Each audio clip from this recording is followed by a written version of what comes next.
Bend over to your right. What the was that? What's up, Bears fans? People want to hear me talk.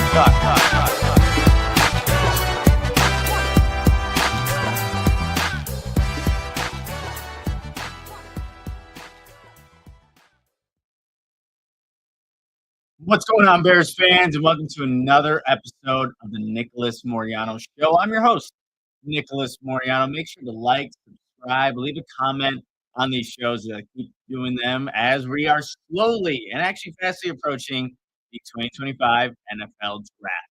What's going on, everybody? It's kind of an early morning, somewhat for some people, 9 a.m. over here in the Chicagoland area, but I wanted to try to see if I could start getting these shows out a little bit earlier. I've seen some of the feedback that people have been giving me about the shows and when you can tune in, the length, and things like that. But I want to see if I can just start getting up really early, hit the gym, and then come over here and record an awesome show for you guys. But for an update, I've been saying it's been a little bit of a frustrating process, but I've been trying to get this show on Apple Podcasts. Well, we got it. We did it. It's on Apple Podcasts, also on Amazon Music, if that's where you listen to your podcast. So you have Spotify, Apple Podcasts, and Amazon Music that you can actually find the Nicholas Moreano Show if you're an audio listener. So got that in for you guys. I told you I'd do it, and now it finally happened. And I know I've been seeing too a little bit just from hearing the feedback that there's some other platforms that you guys are also listening to podcasts on. So I'll make sure to take that into consideration as I continue to just put this show on as many platforms as possible. But appreciate everyone who's tuning in right now, hanging out in the live YouTube version of the show, and I can see your comments here. So let's have a day. Let's have a day. And for this premise for this show, what I was thinking of just different scenarios to try to get you guys some different content. I wanted to think of a trade back scenario, and I reached out, to some people like, what makes sense? Like, what is actually maybe it's an irrelevant possibility, maybe it's not, but something that would actually, when you look at the trade happen, it's like, oh, okay, I see why the Bears did this, or I see why this team actually wanted to move up.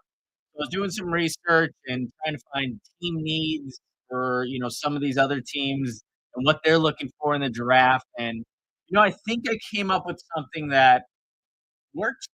You let me know. And I can already say, David is in the chat here, put in, if Campbell and Genty are gone, then this makes sense! Exclamation point. Well, here's how it went. So what I wanted to do for this exercise, I used PFF's mock draft simulator, and then I used that simulator with the Jimmy Johnson trade value chart to kind of look at the value of these picks, what can make sense for teams as they're looking to move up in the draft, and everything that goes along with it.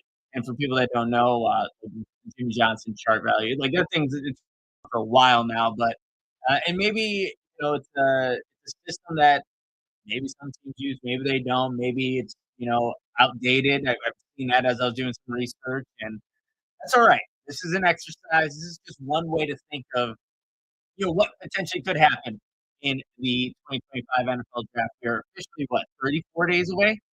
So all we can do is speculate, talk about it, maybe complain a little bit. So it'll be a fun exercise. I hope so. I hope so for you. But okay, here's what the PFF, and I did this kind of random, randomized them, and I had two teams that I wanted to pick for. And, I don't even want to say the team. Well, I guess we see the headline, Miami Dolphins. That's who I have the Bears trading back with. They currently have the 13th overall pick in the 2025 NFL. And why? Okay, let me explain why why would the Dolphins even want to move up in the first place? Well, their offensive and defensive lines are in a major need of upgrade. They weren't able to kind of really address that in free agency, so I think now this is going to be the time where you see them try to go get what they would view as, starters on either side of the ball for them. And they need that. And just to kind of give you some stats here about what the hell happened with the Dolphins last season.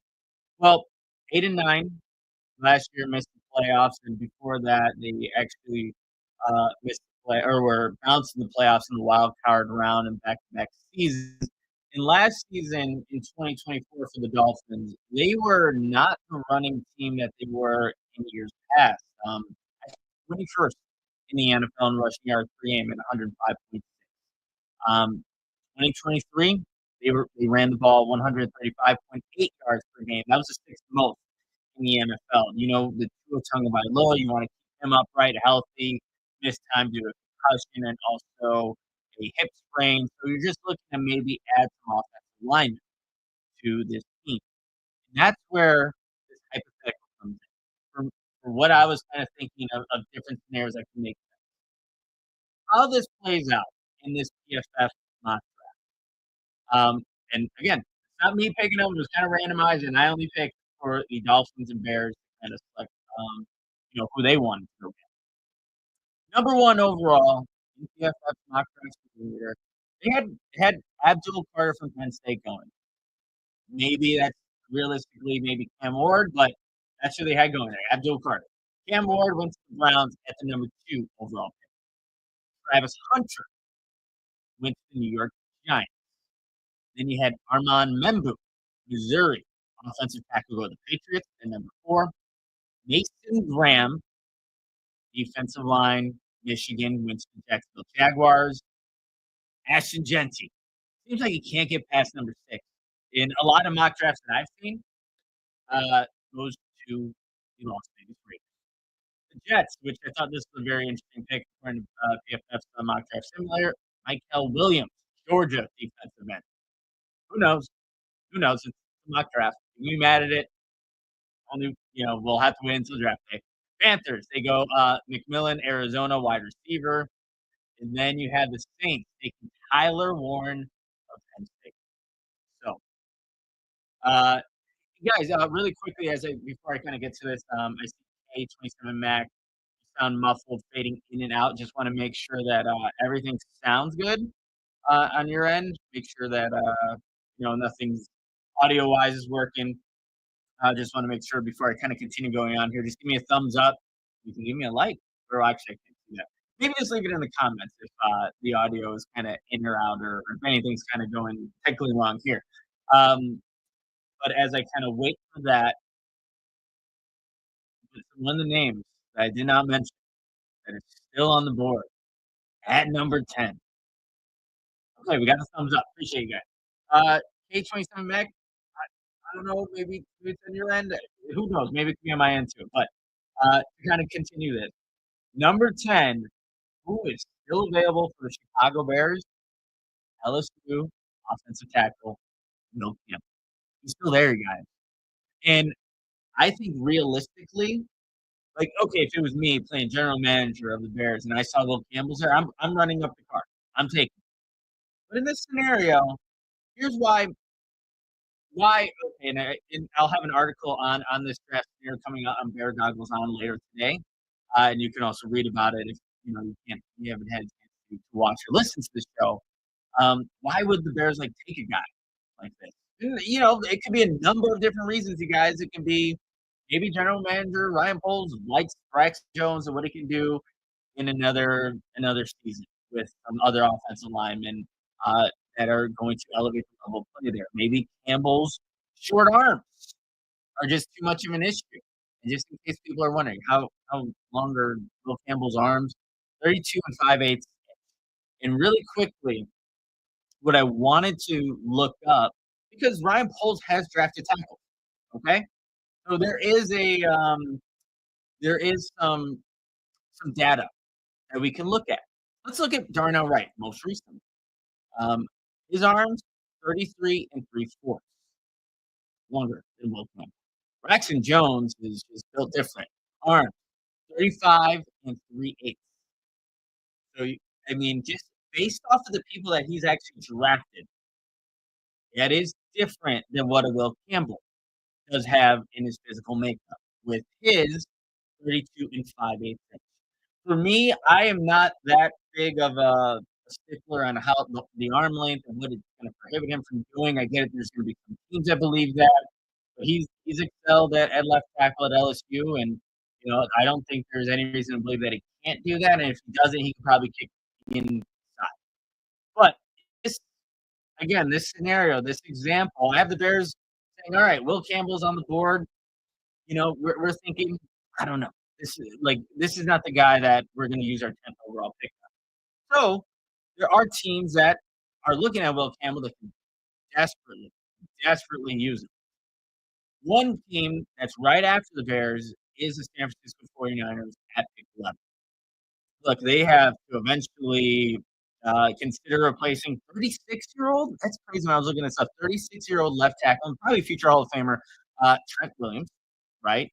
And Aaron Banks left in free agency. Their left guard to go Green Bay. So there's some missing pieces on the San Francisco 49ers offense.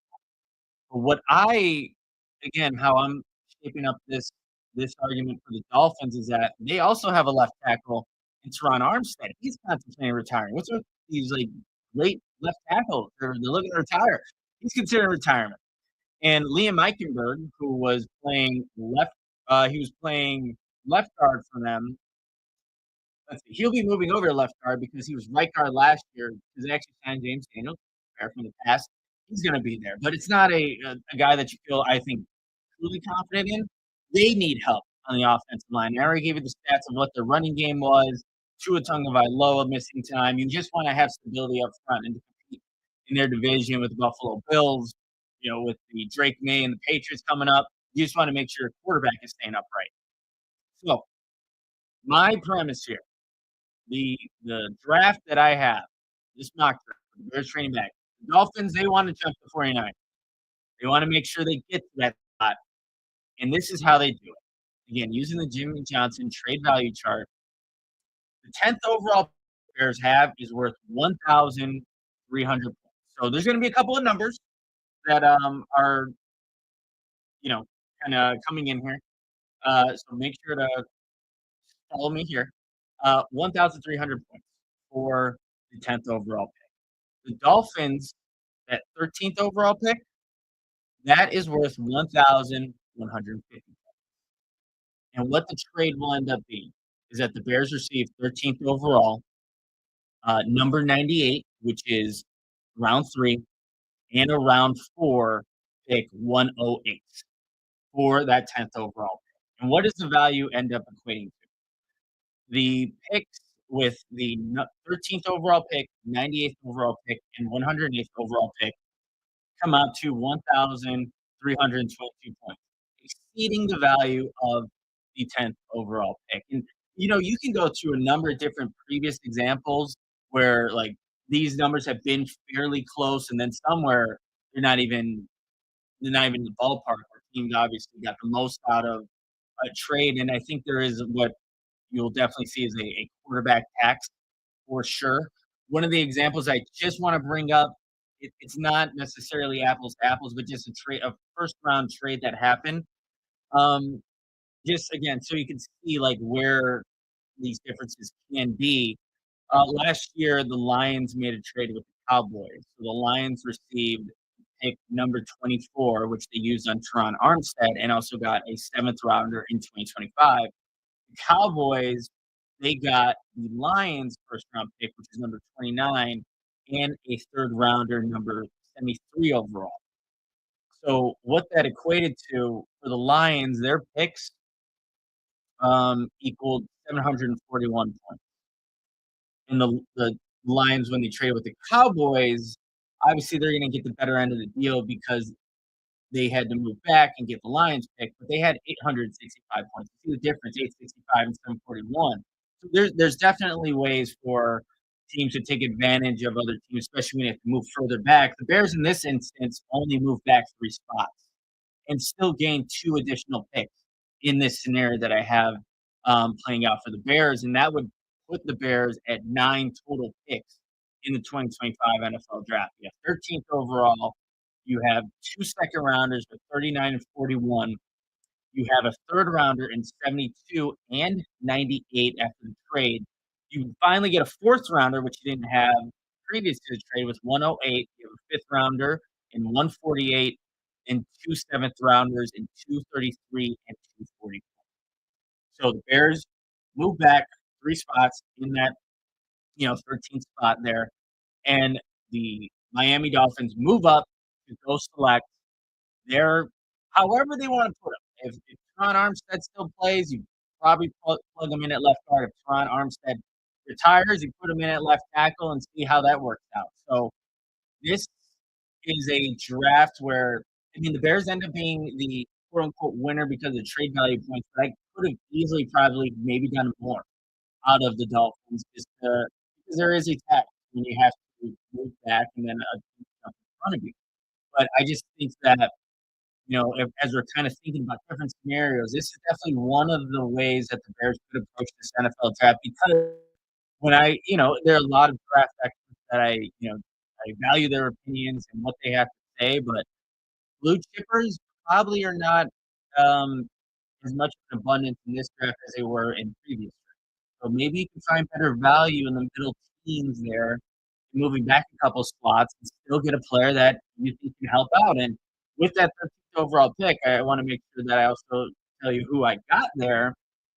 When I was looking at some of my options here, to make sure I kind of pull up some of the players that were still on the board at that moment, because I do want to give you just the layout. So in this scenario, the 49ers, with the 11th pick, end up taking Shamar Stewart. I don't know, maybe. The Cowboys end up taking Mike Green there at the 12th spot. And then I was on board with the Chicago Bears. I got to make this selection. So, when I was looking at it, for me, and I've been saying this for a while now, like, I'm a believer that this pick or this first round draft pick is gonna be somewhere in the defensive line. So I ended up taking James Pierce Jr., the 6'5", 245-pound edge rusher, 7.5 sacks last season, 13 tackles for loss. He also had the 7th highest pass rush win rate against true pass sets among edge rushers in this draft class. That was a stat that Brett Coleman put out there yesterday. So I just think that the Bears still end up getting a quality player, top 15 pick, someone that can mix into the defensive end rotation, help out Dio Dango and Montez Sweat, and just give the Bears enough pass rush for Dennis Allen to work with as he is, coordinating this defense for his first year with the Chicago Bears. So that's who I ended up making the pick. What I ended up doing with that 13th overall pick, and there could have been probably a bunch of different scenarios for me to go with, but I like the value there with James Pierce and what he can do for this Bears defensive line. Guys, really quick, what do you think about this? Like, we're all, I kind of laid out, a scenario, and maybe the Bears can even find a trade partner further back. But when you think about, I guess, the value of what you're getting, again, that's a third rounder and a fourth rounder in this draft, and have that 13th overall pick for number 10. Would you make that move? And if Will Campbell's on the board, are you just drafting Will Campbell? Again, when I preface this, like Ashton Tensley's off the board. I know there's been some Tyler Warren, I don't know, heat a little bit lately with people like considering him for that 10th overall pick. I'm probably not there. Even though I can make a lot of arguments why. Like this is a guy at Tyler Warren, Penn State would he helps out Caleb Williams, helps out your run game because he's a good blocker, helps out the passing game because he can also complement Cole Kmet and Ben Johnson like to use 2 tight end sets last year. There's a lot of reasons why. Here's what I'm going to go back to. With this first round draft pick for the Bears, yes, they've made upgrades. No doubt. They've made upgrades all over. The interior offensive line, Grady Jarrett, Io Tango, like you are getting Joe Tooney, Jonah Jackson. You're getting a lot of good players at a very important position that they absolutely needed, especially how last season went. I just like the idea of having younger guys still in, baseball just, the Cubs are, top 2 for the Dodgers, but they're in your farm system, right? Developing. I think really good teams do that. Even though they have starters at those spots, they're still not afraid to draft their successors later on for guys that can still find a way to contribute on that team with those starters still there. So that's why the Bears. The Bears are no way in a position to say we can't keep adding quality linemen, offensive and defensive. So that's why I feel like this pick, even though there's a lot of Ashton Genty hype too, and other skilled players that could be in play for the Bears, I still just think that developing and continuing to add talent to the line is a good way to make sure you have continued success. It's not just going to be this, maybe next 2 years. If it, for Joe Tooney and Grady Jarrett, both 32 years old, or I think Grady will be 32 in April. So it's just one way of maybe I'm thinking about it. But again, obviously we have the chat here. I definitely want to see, um, what you guys are thinking and how you would play. But I think this is going to be a good time as you guys are kind of filling up the comments here, which I appreciate. To definitely let everybody know about our partner here at the Nicholas Moreano Show. Make sure I have everything in place to you know read this off like I normally would, but I wouldn't be doing all of this cool stuff without my friends at Windy City Sports Cards. Look, they specialize in buying and selling all things related to Chicago sports. Whether you're a diehard Bears, Bulls, Cubs, White Sox, or Blackhawks fan, they've got you covered with an extensive selection of sports memorabilia and collectibles. In addition to their Chicago-focused items, everybody, they also offer a vast collection of sports trading cards and memorabilia from your favorite teams and players. Visit their online store, everybody, to find exactly what you're looking for to complete your collection or to discover a new favorite. Check them out at 312windycitysports.com. Again, that's 312windycitysports.com. Appreciate at Windy City Sports Cards. If you look over, wrong shoulder there. Look over, this would be my right shoulder. Got the hat back there. They have awesome merch too. I was actually last St. Patty's Day. I think I mentioned this on the last show or whatever show. Had my Windy City Sports Cards T-shirt as I was struggling to just hang in there. I guess, man. Like I don't know, 30 years old and one bar. Like that's disappointing. That's a bad job by me.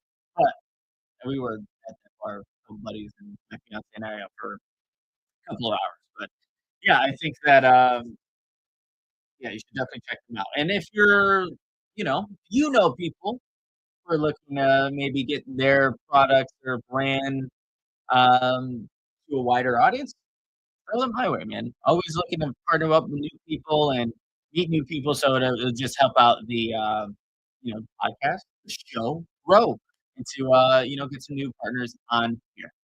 But so that was a trade back scenario, you guys. And again, there's yeah, I don't know. I mean, with where the Bears are at and looking at like the actual needs of this team, if you're seeing anything definitive on Twitter, like this is what the Bears are doing, they're narrowing in on this guy. No, they're not. Stop it. Like it's way too I guess we're way too far from the actual date of the draft and know anything definitive at this point. And what's great about the draft is that something unpredictable is going to happen, right? Like that is like the guaranteed thing. That's why like a lot of people tune into the draft. I always find it funny when either my fiance or whoever is like, "Wait, you're just watching people get their names called?" Yes, we are. Absolutely, we are because you just don't know who's actually going to be called up or when, or what's going to go into getting that player getting traded for. So that's always the fun part when watching the draft and consuming it and seeing like what ends up actually happening. One other thing that I did want to bring up here, actually, two things I had. I know Brad Biggs, Chicago Tribune, one of the goats in Bears media. He actually had his mock draft 1.0 come out, and I'm not gonna wait. Go read his article. Go to the Chicago Tribune, check out that stuff that he has going on there. But I did want to talk about pick 10, just because it kind of coincides with what I did here.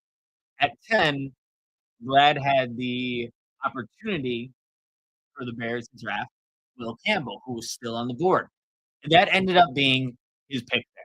That ended up being the pick at 10, Will Campbell.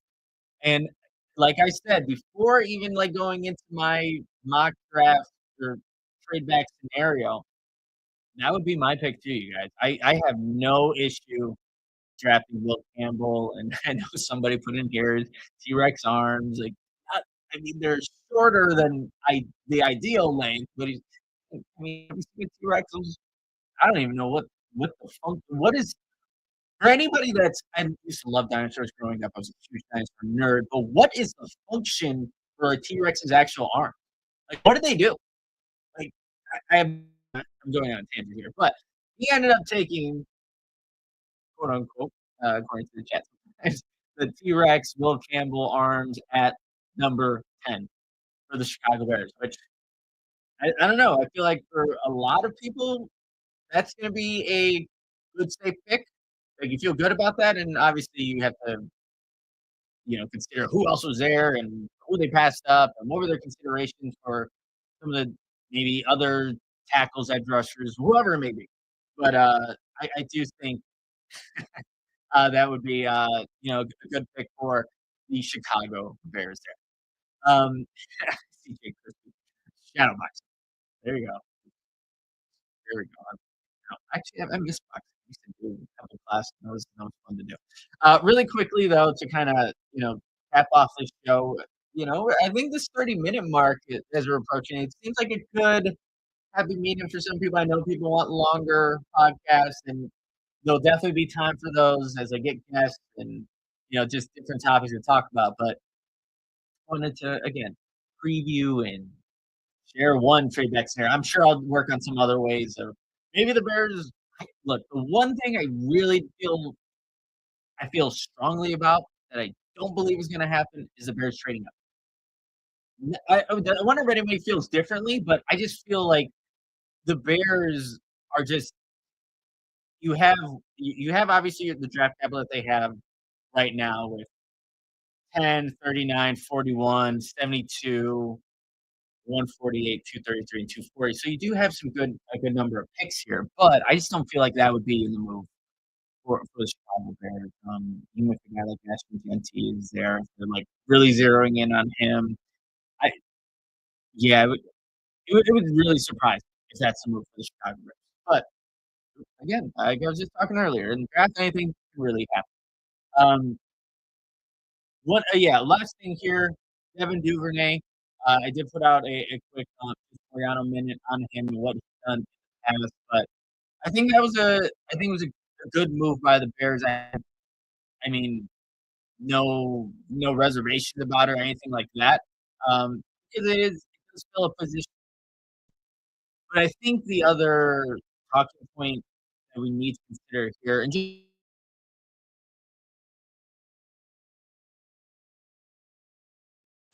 it looks like it blacked out on my screen, but it looks like it's good now. Devin Duvernay, I mean, this the guy that's two-time Pro Bowler at the position, former first team All Pro back in 2021, hasn't quite had a big impact recently. I'll definitely say recently in terms of it as a receiver, but yeah, because 2024 played in 13 games, 11 receptions, 16 yards. 23, his last year in Baltimore, who drafted him, 4 receptions, 9 yards, and then he had a couple seasons with 33 catches, 37 catches, 407 yards is his career high for receptions in a year, and then in 2022, which is his best receiving season, also had the 3 touchdowns. So as a receiver, I mean, there's something there. It's not to be, oh man, they got Devin Duvernay. Obviously, provides that speed element as well. But I just wonder now that you have Zacchaeus, who the Bears just signed from Washington, Olamide Zacchaeus, you have Devin Duvernay, who will primarily be your return man, and I'm sure will fill in at times on offense. But what does that do for a guy like Tyler Scott? I think that's maybe the question right now when you're looking at the depth chart and who slots where and where there's going to actually be reps for a guy like Tyler Scott. Didn't get many opportunities, if any, last season as a receiver. He did fill in at times on special teams, and was a gunner. Had his opportunities as a kick returner at times, but wow, that's I went one reception one target, 5 yards. Ish, Tyler Scott.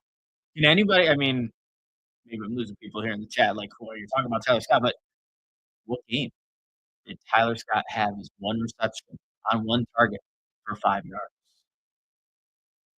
Name that right before the show ends. But that's the thing. He hasn't gotten many opportunities to actually maybe could show that he has developed over past the 2023 season where he did have the issues tracking the ball in the air. And I just think back to the Detroit game where Scott like looking over his shoulder, Justin Fields throws the ball, ends up being incomplete, and disaster strikes right after that. But that play, and then I think there was one against Atlanta, if I'm not mistaken. Deep post in the middle of the field, um, where Tyler had an opportunity but just couldn't come down with the football. But he just didn't get an opportunity in the season to show that maybe he had gotten better from those mistakes. But now when you add guys like Devon Duvernay, Olamide Zaccheaus, you had DJ Moore, Rome Odunze, it does become more of a crowded wide receiver room where I don't know if he does get that chance. And that wasn't a guy that obviously Ben Johnson was here when he drafted. It's a Ryan Poles pick, and maybe Poles, will like to see that still play out. Like he gave, I don't know. For me, if you give Velus Jones Jr. as long of a leash as he did, I think you could maybe do the same for Tyler Scott. But maybe we'll have to wait and see how that actually plays out because that's after I made my initial Moreano minute um, on Devon Duvernay, that was the next thing that I probably should have added in there. It's like, okay, how does this shape up the wide receiver? Eric Bochet, Minnesota. Let's go. I knew somebody would get it at some point. And honestly, when you when you look up Tyler Scott's stats, ESPN, it's right there in the front page. Jay Crispy, Jack Crispy, sorry. We need more big body receivers. Rome can't be the only one. That's the point. I like that. There is a lot of smaller speed guys, and DJ Moore is not obviously a bigger body guy, but he is built when he gets out the field like a running back. So he doesn't qualify though for that bigger bodied receiver. And even Rome, I would consider him in that realm, but I wonder if putting on a little bit more weight too, like, does that help with, his game in any way? Not that, like, he needs, like, to drastically improve his game or anything like that. I really like what Rome did in his first season, given that DJ and Keenan were the guys in front of him. But yeah, another big body receiver, I don't think it would hurt. I don't think it would hurt at all. But what I have seen just from Olamide Zaccheaus, like he is a willing blocker. It's very similar to like a guy like Darnell Mooney when he was here.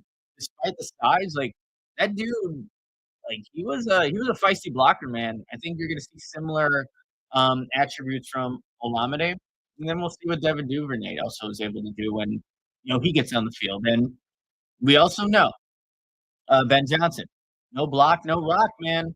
Like that's gonna be a part of what these receivers are gonna have to do, especially since I believe the Bears are gonna wanna run this football, and run it effectively, and do so at a maybe bigger, well personnel, whatever it may be. Like you need to have the guys that are out there committed to the run game. I think it was Olamide in his press conference that he had. Was that earlier this week or last week? Honestly, I think it was this week. Excuse me, as I'm yawning here in the morning after I don't know why. He was saying it takes all 11. It takes all 11 to run the football. I believe that too.